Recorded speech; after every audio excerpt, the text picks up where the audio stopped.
Welcome to career maker agriculture academy Kakadeo Kanpur. मैं शुभम सिंह एक बार फिर से आपके लिए पुनः केमिस्ट्री की क्लास लेकर आया हुआ हूं। और पिछले जो भी हमने वीडियो अपलोड किए हैं वो वीडियो आपकी एग्जाम की दृष्टि से बहुत ही इंपॉर्टेंट है। उनको आप कृपया जरूर देखिए और उनका नोट्स जरूर प्रिपेयर करिए, क्योंकि इन फ्यूचर आपको कोई दिक्कत ना आने पाए। आज का वीडियो आपके लिए बहुत इंपॉर्टेंट होने वाला है। यहाँ से 3 से 4 क्वेश्चन आपका जरूर पूछा जाता है, चाहे वो यूपी कैडेट हो, चाहे बीएचयू हो, चाहे आईसीआर हो। ये आपका टॉपिक बहुत ही इंपॉर्टेंट है, बहुत ही सिंपल है। बस आपको सिर्फ थोड़ा सा दिमाग लगाना है और बाकी सारी चीजें सरल हो जाएंगी आपके लिए। बस देखिए कि कैसे क्या इसका आगे आपके लिए इंपॉर्टेंट होने वाला है। आपने पहले जो हमारे वीडियो अपलोड किए गए हैं उनको आपने बहुत सारा प्यार दिया है, उसके लिए मैं आप सभी का तहे दिल से अभिनंदन करता हूं। आप उसके लिए धन्यवाद देता हूं। और ऐसे ही अपना प्यार हम पर बनाए रखिए। और ऐसे ही ट्रिकी और बहुत अच्छे वीडियो आपको अगर चाहिए जो आपके लिए इन फ्यूचर आपके कंपटीशन की दृष्टि से इंपॉर्टेंट होने वाले हैं, तो कैरियर मेकर एग्रीकल्चर एकेडमी का जो चैनल है उसको सब्सक्राइब करिए प्लीज। और जो सब्सक्राइब वाला रेड जो बटन है उसको जरूर दबाइए और उसके बगल में जो बेल आइकन है उसको भी दबाइए, ताकि हमारे द्वारा जो भी वीडियो अपलोड किया जाए वो जो है उसका नोटिफिकेशन आपके पास तुरंत पहुंच सके और आप उसका लाभ उठा सकें। अगर जो भी चीज़ हम लोग पढ़ा रहे हैं, हमारे संस्थान से जो भी चीज़ें आपको बताई जा रही हैं, अगर वो अच्छी लगती हैं तो कृपया उनको लाइक जरूर करिए। और अगर कुछ समझ में नहीं आता है तो कमेंट करके जरूर बताइए। इससे हम लोग क्या है कि पॉजिटिव एनर्जी मिलती है और मेहनत करने का मन करता है। और आसपास के जो आपके भाई लोग हैं उनके पास शायद ये वीडियो नहीं पहुंच पा रहा है, तो कृपया क्या करना है कि उनके पास आपको शेयर करना है, ताकि उनके लिए भी हमारा वीडियो जो है वो बहुत ही लाभदायक हो सके और वो इसका उपयोग कर सकें। तो आइए, बहुत ही इंपॉर्टेंट आपका टॉपिक है आज का अम्ल, क्षार और पीएच। यहां से आपका 3 से 4 क्वेश्चन आता है यूपी कैडेट, बीएचयू, आईसीआर। तो इसको आपको क्या करना है, कायदे से समझना है। जो भी चीजें आपको बताई जाएंगी बहुत ही मैं सिंपल तरीके से बताने की कोशिश करूंगा और ट्रिकी तरीके से बताने की कोशिश करूंगा। आई होप आपको सारी चीजें समझ में आने वाली हैं। तो आइए फिर देखते हैं क्या होता है। अम्ल, क्षार और पीएच आज हमारा जो लेक्चर है वो चौथा लेक्चर है और ये बहुत ज्यादा इंपॉर्टेंट है। अब अम्ल क्या होता है देख लेंगे। अम्ल क्या होता है?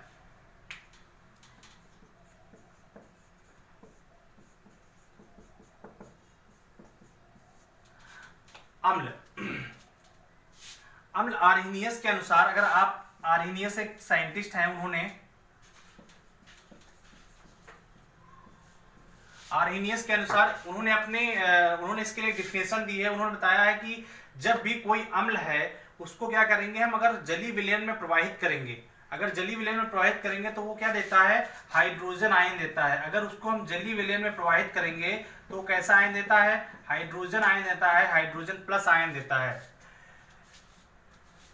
इसका मतलब है कि जो भी आपके यौगिक होंगे, जो भी आपके अम्ल होंगे, उनमें आपको हाइड्रोजन जरूर मिलेगा। अब ये देख लेते हैं कि इनके गुण क्या होते हैं, जो कि आपके पिछले 2018 में क्वेश्चन आया हुआ भी है। देख लेंगे अम्ल क्या होता है। अम्ल क्या होता है, इनका स्वाद जो होता है वो खट्टा होता है। आपने देखा होगा इमली आप खाती हो, मतलब इमली खाते हो तो इमली का होता है जो उसका जो स्वाद होता है कैसा होता है, खट्टा होता है। और ऐसे ही बहुत सारे आपके एसिड्स होते हैं कि किन में कौन सा एसिड पाया जाता है वो भी मैं अभी बताऊंगा आपको। तो इसका पहले आप जो आपके गुण हैं इनको आप समझ लीजिए। क्या होता है, अम्ल का स्वाद कैसा होता है, खट्टा होता है। और क्या होता है, अम्ल जो है जलीय विलयन में क्या देते हैं, हाइड्रोजन आयन देते हैं। और तीसरा पॉइंट देख लेंगे, अम्ल जो है वो क्या करता है, नीले लिटमस को लाल कर देता है। नीले लिटमस पेपर को क्या कर देता है, लाल कर देता है।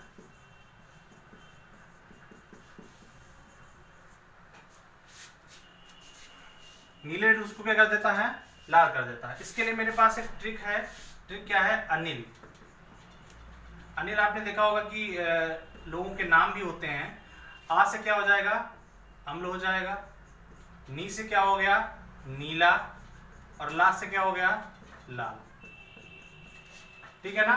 अनिल यानी कि अम्ल क्या है, नीले लिटमस को क्या कर देता है, लाल कर देता है। अम्ल नीले लिटमस को क्या कर देता है, लाल कर देता है। तो आप ये ट्रिक याद रखिए। अगर आपको इंग्लिश में याद रखना है तो BRA याद रखिए। BRA, बी मतलब ब्लू और आर मतलब रेड।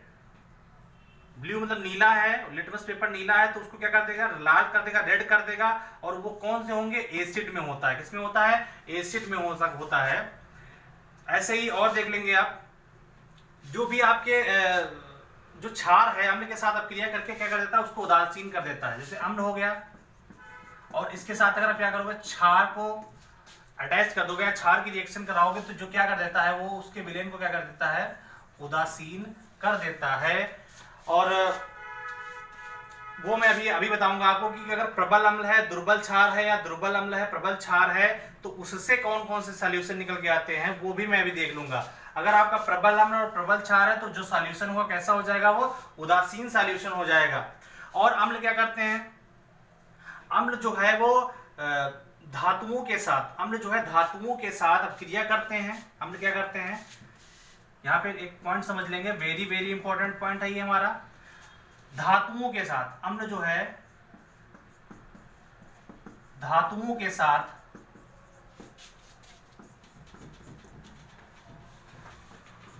हाइड्रोजन गैस मुक्त करते हैं। अब कैसे करते हैं देख लीजिए। जैसे धातुएं आपकी कौन सी होंगी, जैसे मान लीजिए कॉपर हो गया। धातुएं क्या होती हैं, जिन पर प्लस आवेश पाया जाता है। जैसे कॉपर है तो इस पर डबल प्लस या +1 भी होता है। सोडियम है, जिन पर आपको प्लस आवेश दिखेगा वो सब आपकी क्या कहलाएंगी, धातुएं कहलाएंगी। तो जैसे कॉपर है, और क्या कह रहा है कि अम्ल जो है वो धातुओं के साथ क्रिया करके क्या देता है, हाइड्रोजन गैस देता है। जैसे कॉपर की अपक्रिया हम किससे कराएंगे, H2SO4 से। अगर हमने इससे करा दिया, H2SO4 क्या है, अम्ल है, तो क्या करेगा, कॉपर जो है किसके साथ अटैच हो जाएगा, कॉपर सल्फेट बनाएगा, CuSO4 बनाएगा, और प्लस कौन सी गैस मुक्त करेगा, हाइड्रोजन गैस मुक्त करेगा।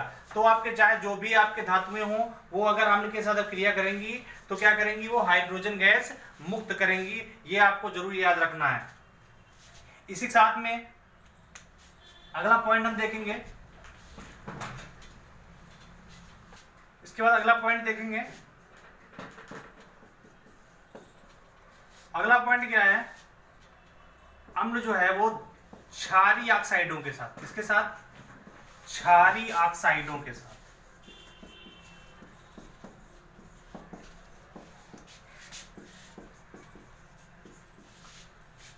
अम्ल जो है वो क्षारीय ऑक्साइडों के साथ क्या करता है, अब क्रिया करके क्या करता है, लवण बनाता है और जल बनाता है। क्षारीय ऑक्साइड कौन से होंगे, जिनमें क्षार धातुएं होंगी। जैसे सोडियम हो गया, अगर इसके साथ ऑक्साइड जोड़ देंगे तो जैसे क्या हो गया, N2, ये आपकी क्षारीय धातु हो गई। जैसे K2, ये आपकी क्षारीय धातु हो गई। यानी कि जो क्षारीय धातुएं होंगी उनके साथ जो ऑक्साइड जुड़ जाएगा वो क्या कहलाएगा, क्षारीय ऑक्साइड कहलाएगा। अब देख लेंगे कैसे क्या होता है क्षारीय ऑक्साइड के साथ जब भी क्रिया करेगा। जैसे मान लीजिए HCl है, ये हमारा अम्ल है, और क्षारीय ऑक्साइड मान लेते हैं Na2O हो गया। अब देखिए Na क्या करेगा, Cl से क्रिया करेगा तो क्या बनेगा, NaCl बना लेगा। हाइड्रोजन क्या करेगा, ऑक्सीजन से क्रिया करेगा तो क्या बनेगा, जल बना लेगा, H2O बना लेगा। बैलेंस नहीं है, इसको बैलेंस करेंगे तो यहाँ पे 2 लगा देंगे, तो यहाँ पे 2 लगा देंगे, तो आपका ये पूरा क्या हो जाएगा, बैलेंस हो जाएगा। ठीक है, तो देख लीजिए अम्ल क्या कर रहा है, क्षारीय ऑक्साइड के साथ क्रिया कर रहा है, तो क्या बना रहा है, ये लवण बना रहा है, साल्ट बना रहा है, और ये क्या बना रहा है, जल बना रहा है। तो आपको याद रखना है कि अम्ल और क्षार अपक्रिया आपस में करेंगे तब भी लवण जल बनेगा, और अम्ल अगर क्षारीय ऑक्साइडों के साथ अपक्रिया करेगा तब भी लवण और जल ही बनेगा। बहुत ही इंपॉर्टेंट है आपका, ये आपको याद जरूर रखना है, वेरी इंपॉर्टेंट है। इसके बाद में जो प्रबल अम्ल होते हैं वो आपके क्या होते हैं, विद्युत के सुचालक होते हैं। जो प्रबल अम्ल आपके होते हैं, जो भी आपके प्रबल अम्ल होंगे वो क्या होंगे, विद्युत के सुचालक होंगे। सुचालक का मतलब होता है जिनमें विद्युत धारा क्या हो सकती है, प्रवाहित हो सकती है। तो जो भी आपके प्रबल अम्ल होते हैं उनमें क्या है, वो क्या होते हैं, विद्युत के सुचालक होते हैं, क्योंकि उनमें क्या होता है कि विद्युत धारा प्रवाहित हो सकती है। ये आपको पॉइंट याद रखना है जरूर जरूर। इसके बाद हमने कहा कि आपको जो लिटमस पेपर होता है वो आपका क्या करता है, सूचक का कार्य करता है।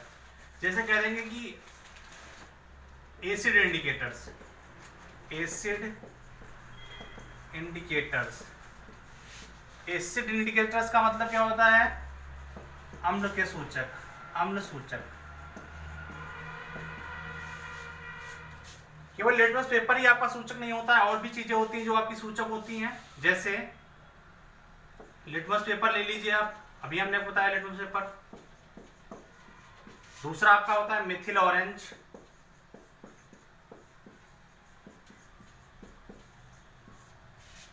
तीसरा आपका हो गया फिनाल्फेथेलिन,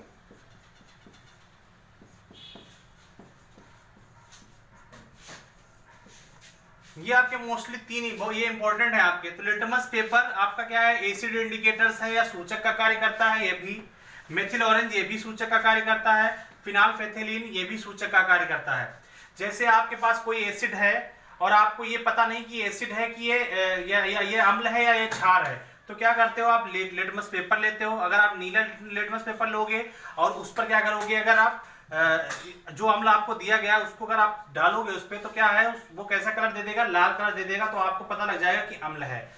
ऐसे ही मिथिल ऑरेंज में क्या होता है, मिथिल ऑरेंज जो है, अगर इसमें आप उस एसिड को डालोगे तो ये कैसा कलर दे देता है, रेड कलर दे देता है। और ये किस केस में होता है, एसिड के केस में होता है। तो इसका याद करने का तरीका होता है MRA। MRA, M मतलब मिथिल ऑरेंज, M का मतलब हो गया मिथिल ऑरेंज,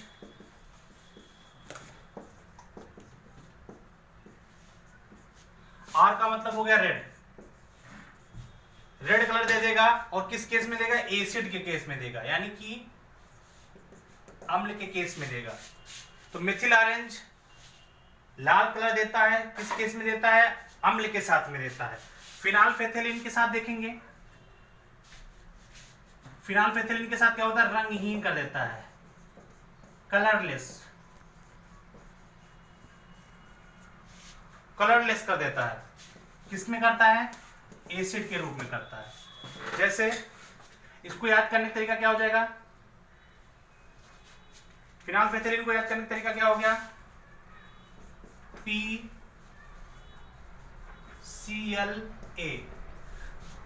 PClA। P का मतलब हो गया फिनाल्फेथेलिन, Cl का मतलब हो गया कलरलेस, और A का मतलब हो गया एसिड। तो इसका याद करने का तरीका है पापा कल आना। क्या होता है, अभी बता रहे हैं कैसे होगा, पापा कल आना।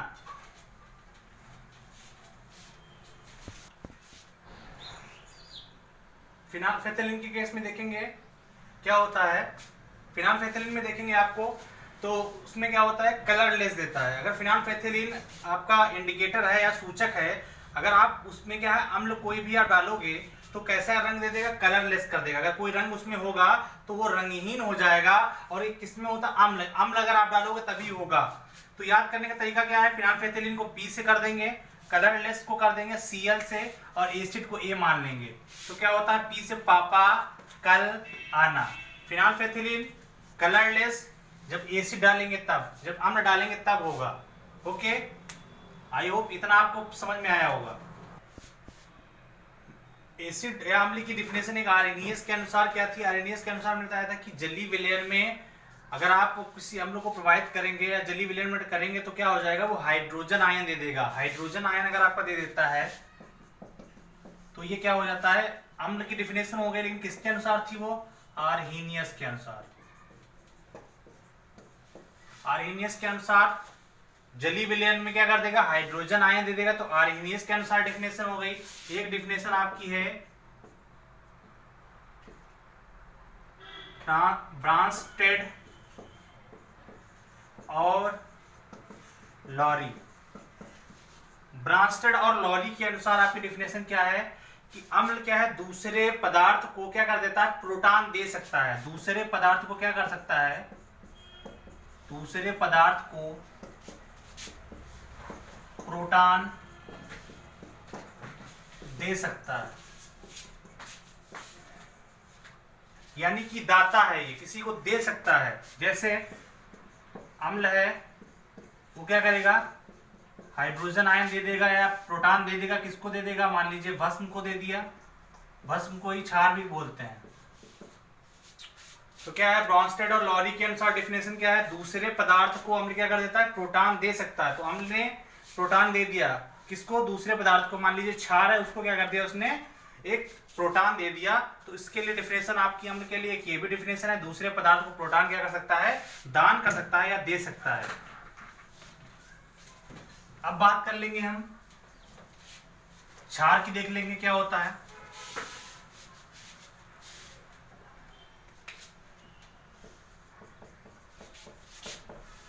क्षार इंग्लिश में क्या कहते हैं, इसको बेस कहते हैं। इसकी डिफिनेशन भी आर्हीनियस के अनुसार अगर आप देखेंगे, वे पदार्थ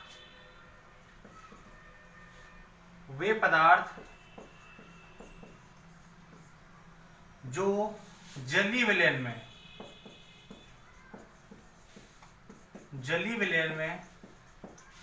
क्या करते हैं, हाइड्रोक्सिल आयन देते हैं।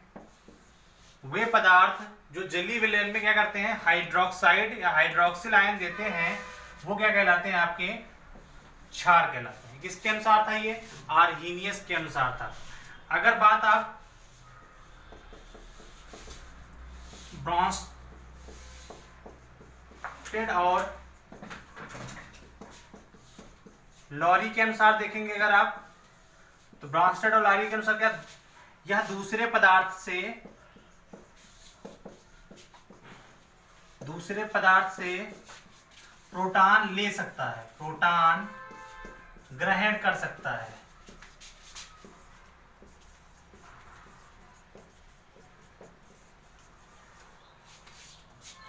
ब्रॉन्स्टेड और लॉरी के अनुसार क्या है दूसरी डिफिनेशन, या दूसरे पदार्थ से क्या कर सकता है, प्रोटॉन ग्रहण कर सकता है, यानी कि ये ग्राही है, किसी से क्या करता है, प्रोटॉन ग्रहण कर सकता है।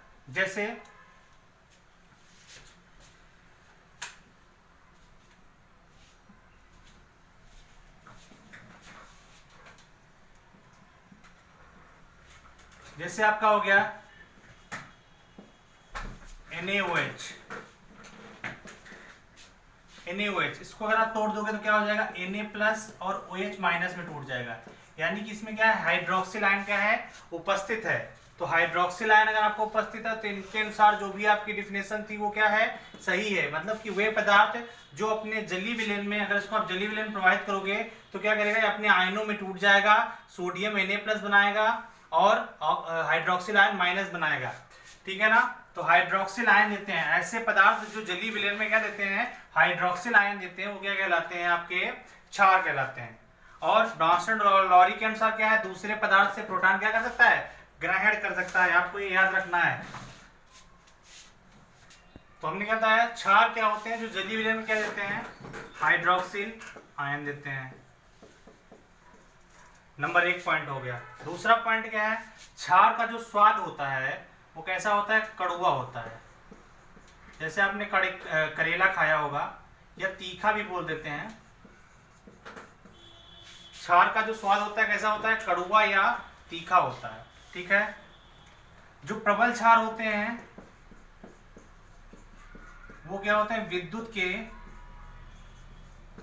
सुचालक होते हैं। प्रबल क्षार क्या होते हैं, विद्युत के सुचालक होते हैं। क्षार जो है वो भी, अगर क्षार आम्ल से क्रिया कर लेंगे तो भी विलयन कैसा हो जाएगा, उदासीन हो जाएगा। तो ये बात तो अम्ल और क्षार दोनों में सेम टू सेम हो गई। इसके बाद में क्षार भी अगर किसी धातु से क्रिया करता है तो वो भी हाइड्रोजन गैस देता है। जैसे क्षार आप ले लीजिए NaOH, और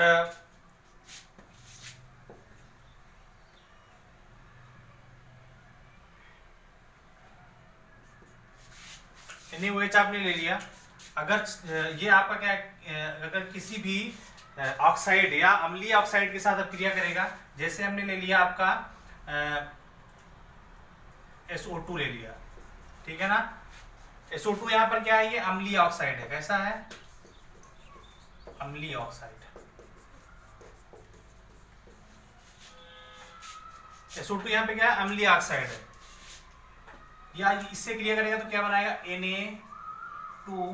Na2SO3 बनाएगा प्लस हाइड्रोजन गैस।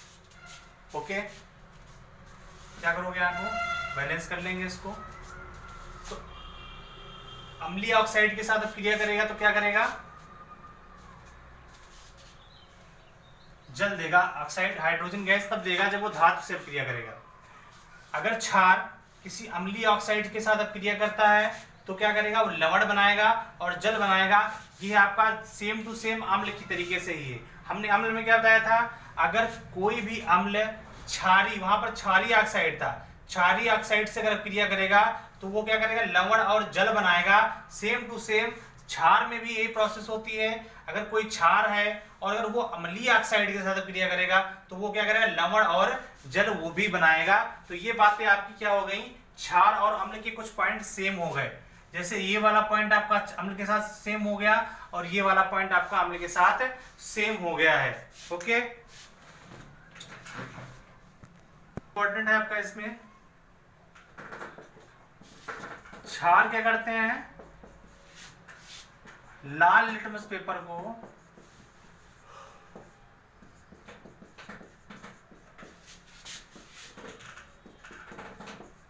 नीला कर देते हैं।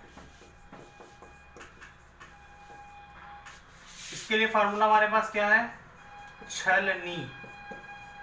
आप कहोगे छलनी का छा वैसे ये वाला बनाना चाहिए, लेकिन हमें यहाँ पे क्या करना है कि हमें ट्रिक देनी है। तो इसके लिए हमने क्या बनाया आपको, छलनी। छलनी जिसे हम छानते हैं।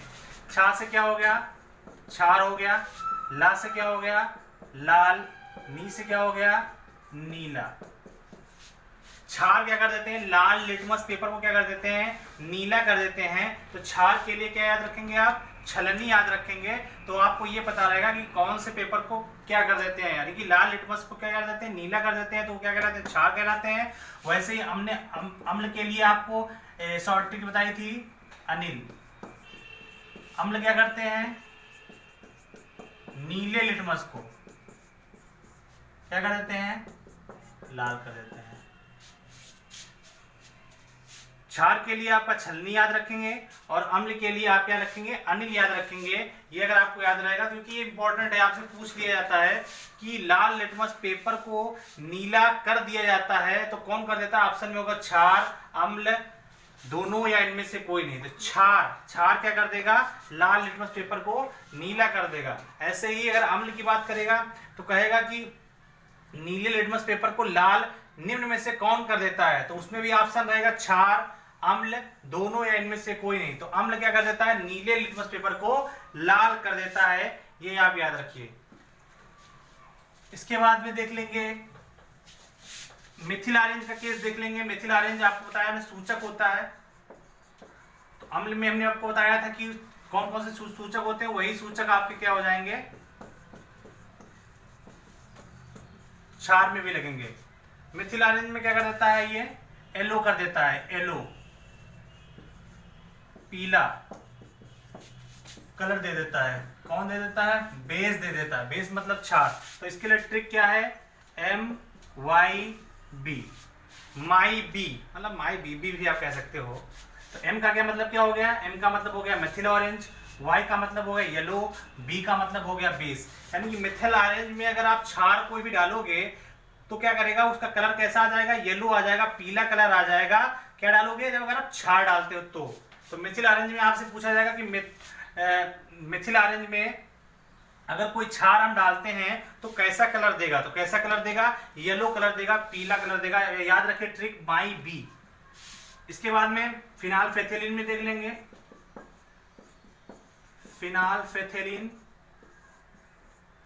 फिनाल्फेथिलीन में आप देख लेंगे, इसमें आपका दे देता है पिंक कलर। कैसा कलर दे देता है, पिंक कलर दे देता है। कब दे देगा, जब हम क्या करेंगे, बेस को डालेंगे। तो फिनाल्फेथिलीन का ले लिया हमने P, पिंक का हमने ले लिया P और बेस का ले लिया हमने B।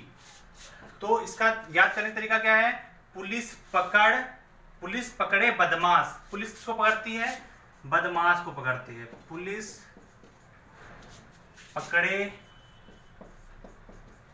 बदमाश।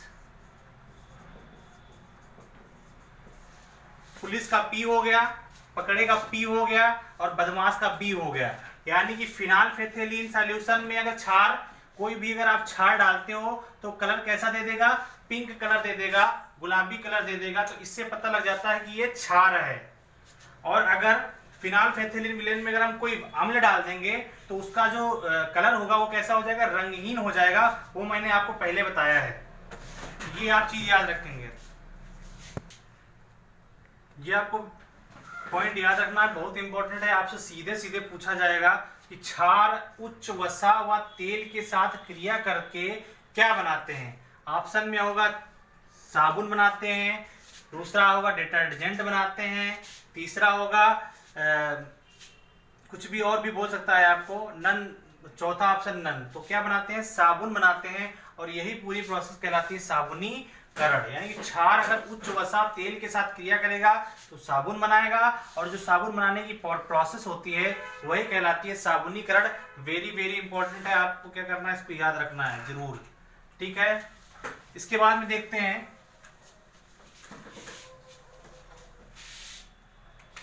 इसके बाद में देख लेते हैं आप कि प्रबल अम्ल और प्रबल क्षार कौन कौन से हो सकते हैं होते हैं। इससे प्रबल अम्ल की बात कर लेंगे हम, दुर्बल अम्ल देख लेंगे कौन से होते हैं,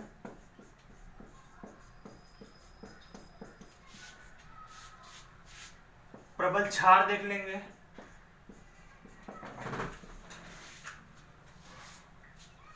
या ऐसे देख लेते हैं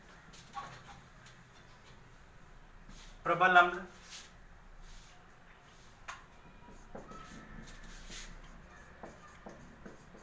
दुर्बल अम्ल,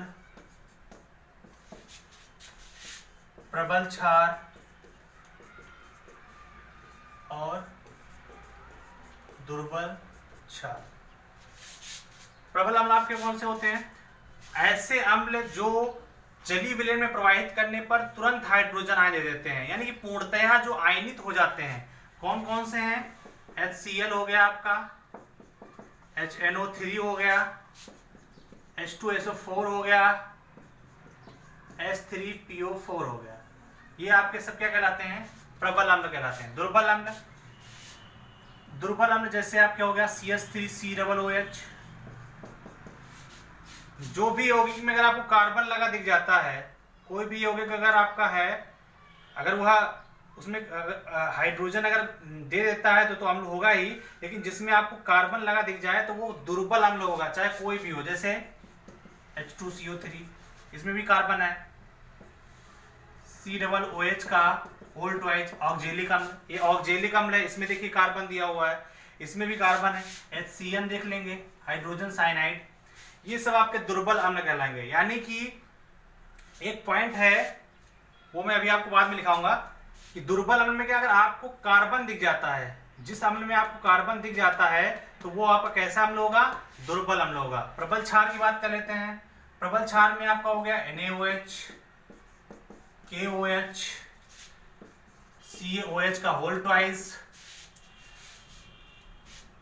BaOH का होल ट्वाइस। ये आपके जो भी होंगे ये सब आपके क्या करेंगे, क्या कहलाएंगे, प्रबल क्षार कहलाएंगे। सोडियम हाइड्रोक्साइड आप जानते हो क्षारी धातुएं होती हैं, तो इनके साथ में जो भी हाइड्रोक्सिल आयन लगेगा वो क्षारी हो जाएगा। प्रबल क्षार NaOH, KOH, CaOH का होल ट्वाइस और BaOH का होल ट्वाइस, ये आपके कैसे प्रबल क्षार हैं। दुर्बल क्षार जैसे NH4OH, MgOH का होल ट्वाइस, AlOH का होल थ्राइस, CuOH का होल ट्वाइस, FeOH का होल ट्वाइस, एटसेट्रा। प्रबल अम्ल कौन से होते हैं, जो जलीय विलयन में प्रवाहित करने पर पूर्णतया या पूर्ण रूप से आयनित हो जाते हैं, जो 100% आयनित हो जाते हैं, वो सब आपके कहलाते हैं प्रबल अम्ल कहलाते हैं। ऐसे अम्ल जो आंशिक रूप से जलीय विलयन में आंशिक रूप में हाइड्रोजन आयन देते हैं वो आपके कैसे कहलाएंगे, दुर्बल अम्ल कहलाएंगे। और मैंने कहा जिसमें आपको कार्बन, अगर जिस अम्ल में कार्बन लिखा दिख जाता है तो वो कैसा अम्ल होगा, दुर्बल अम्ल होगा। प्रबल क्षार की अगर बात करेंगे तो sodium hydroxide, potassium hydroxide, calcium hydroxide और बेरियम हाइड्रोक्साइड, ये सारे आपके क्या प्रबल क्षार, यानी कि ऐसे क्षार जो जलीय विलयन में पूर्णतः अपने हाइड्रोक्सिल आयनों में आयनित हो जाते हैं वो आपके प्रबल क्षार कहलाते हैं। और जो आंशिक रूप से या बिल्कुल भी आयनित नहीं होते हैं वो कैसे कहलाते हैं, दुर्बल क्षार कहलाते हैं। जो आपके क्षार होते हैं वो दो टाइप के होते हैं, एक होता है जल में विलेय होता है, एक होता है जल में अविलेय। देख लेते हैं जल में विलेय और जल में अविलेय कौन कौन से होते हैं। ये आपको याद रखना है क्योंकि अभी हम यहाँ पे क्वेश्चन कराएंगे, इससे क्वेश्चन आपका बहुत आता है, वेरी वेरी इंपॉर्टेंट है ये बात। क्षार आपका दो तरीके हमने बताया, कैसा हो गया, एक तो हो गया जो विलेय हो, जल में विलेय हो, जल में विलेय, दूसरा अविलेय, जल में कैसा होगा, अविलेय होगा। अब देख लेंगे कौन कौन से विलेय है, कौन कौन से जल में अविलेय है। अब जानते हो कि विलेय वही होंगे जो जलीय विलयन में पूर्णतः आयनित हो जाएंगे, जो आयनित नहीं होंगे वो अविलेय कहलाएंगे, नॉर्मल सी बात है। तो जल में जो विलेय हो जाते हैं कौन कौन से हो गए, जैसे NaOH हो गया, KOH हो गया, NH4OH हो गया। जो भी आपके जल में आयनित हो जाते हैं वो आपके क्या कहलाएंगे, जल में विलेय कहलाएंगे। अविलेय जैसे कौन से हो जाएंगे, CuOH का होल ट्वाइस हो गया, FeOH का होल ट्वाइस हो गया, AlOH का होल थ्राइस हो गया, एटसेट्रा। यानी कि ये ऐसे जो जल में क्या करते हैं कि आयनित नहीं होते हैं, तो वो कैसे कहलाते हैं, अविलेय कहलाते हैं। अब देखिए यहां से क्वेश्चन एक पूछा जाता है, क्वेश्चन देख लेंगे कैसे आता है। क्वेश्चन देखेंगे कैसा आता है, जैसे निम्न में से जल में विलेय, जल में अविलेय, अविलेय क्षार है, जल में अविलेय क्षार है। Number 1 NaOH, number 2 KOH, number 3 CaOH का होल ट्वाइस, नंबर 4 FeOH का होल ट्वाइस। तो देख लीजिए जो भी आपकी क्षारी धातुओं के हाइड्रोक्साइड होंगे वो अविलेय होंगे, जो मृदा धातुओं के ऑक्साइड होंगे, जो क्षारी मृदा धातुओं के ऑक्साइड होंगे वो भी विलेय होंगे जल में। लेकिन जो भी आपके डी ब्लॉक से रिलेटेड हाइड्रोक्साइड होंगे वो कैसे होंगे, अविलेय हो जाएंगे। तो FeOH का होल ट्वाइस कैसा है, जल में अविलेय क्षार है। ओके, ऐसा क्वेश्चन आपका पूछा जाता है, इंपॉर्टेंट है आपका। यूपी का टेट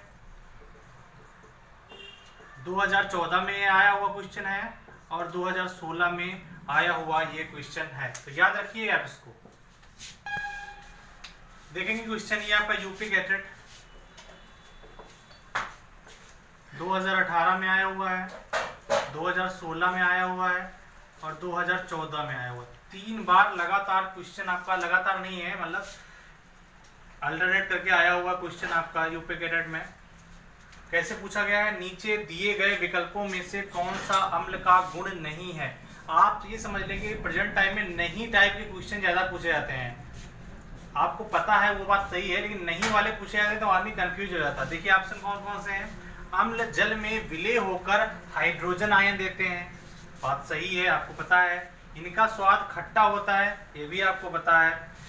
ये लाल लिटमस को नीला कर देते हैं। अब देखिए ये लाल लिटमस को नीला कर देते हैं। हमने क्या बताया था आपको, अम्ल के लिए हमने फार्मूला आपको बताया था अनिल। अगर लिटमस पेपर की बात होगी तो उसके लिए हमने अम्ल के लिए फार्मूला क्या बताया था, अनिल फार्मूला बताया था। अम्ल क्या करते हैं, नीले लिटमस को लाल कर देते हैं, लेकिन यहाँ पे क्या कह रहा है, लाल लिटमस को नीला कर देते हैं। तो ये केस क्या है, किसका केस है, ये क्षार का केस है। लेकिन यहाँ क्या कह रहा है, नीचे दिए गए विकल्पों में से कौन सा अम्ल का गुण नहीं है। तो क्या है, कौन सा गुण नहीं है अम्ल का, ये लाल लिटमस को नीला कर देते हैं, यह गुण अम्ल का नहीं है। अम्ल का गुण क्या है, नीले लिटमस को लाल कर देते हैं, यह है अम्ल का गुण।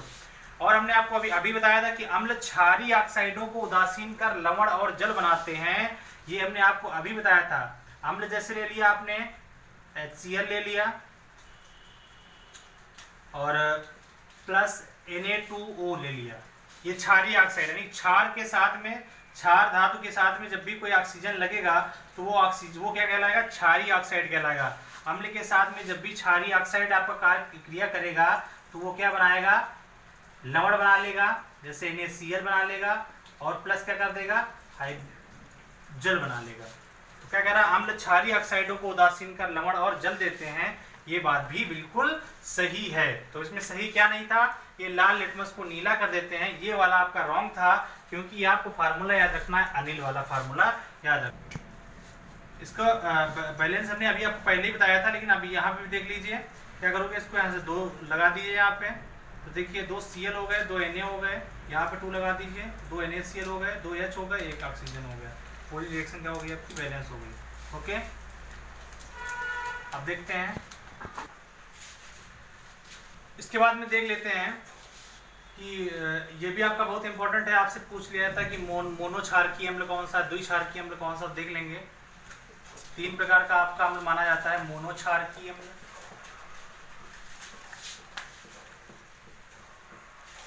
दूसरा हो गया द्विक्षारकीय अम्ल, तीसरा हो गया आपका त्रिक्षारकीय अम्ल।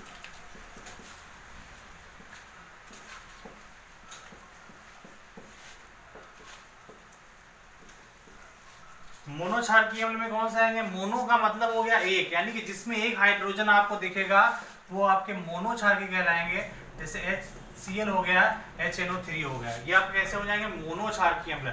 जिसमें आपको 2 हाइड्रोजन दिख जाएं, जैसे H2SO4, वो आपको कैसा कहलाएगा, द्विक्षारकीय अम्ल कहलाएगा।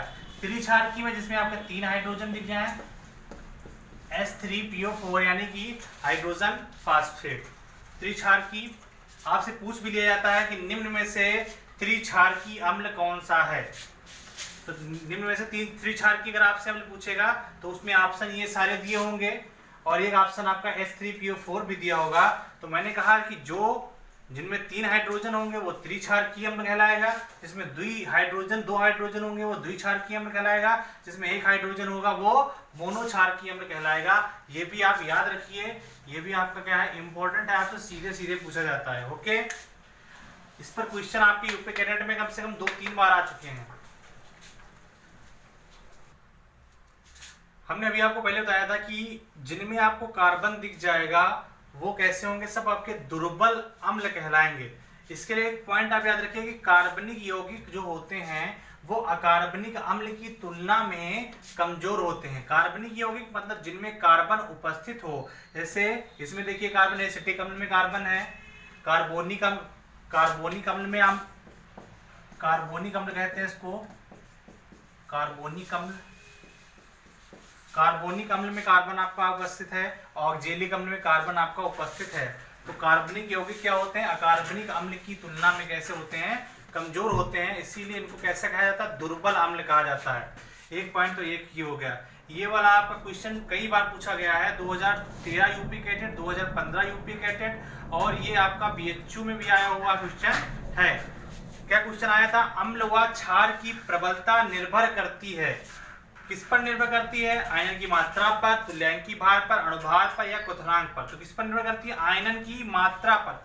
हमने कहा था कि जो भी आपका यौगिक या जो भी आपका अम्ल या क्षार होगा, जो जल में जितना जल्दी आयनित हो जाएगा वो क्या कहलाएगा, वो ज्यादा प्रबल कहलाएगा। जैसे और आयनित होगा तो मतलब उसकी आयनन की मात्रा कुछ होगी। तो अम्ल व क्षार की जो प्रबलता है वो किस पर डिपेंड करती है, आयनन की मात्रा पर निर्भर करती है। ये आपको पॉइंट याद रखना है। यूपी कैडेट 2013, 2015 और BHU में आपका क्वेश्चन ये पूछा गया है। इसके बाद में वीडियो हमारा थोड़ा लंबा हो रहा है, तो इसीलिए क्या करेंगे, अब इस pH वगैरह जो है या इससे जो और 2-4 क्वेश्चन आपके जो इंपॉर्टेंट है वो हम अगले वीडियो में जरूर देखेंगे, ठीक है।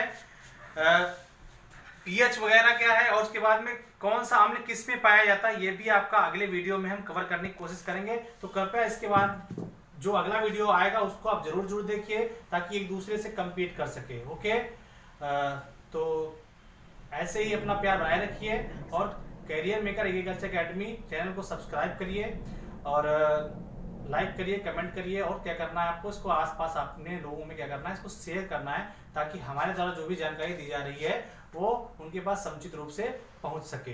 ठीक है, धन्यवाद।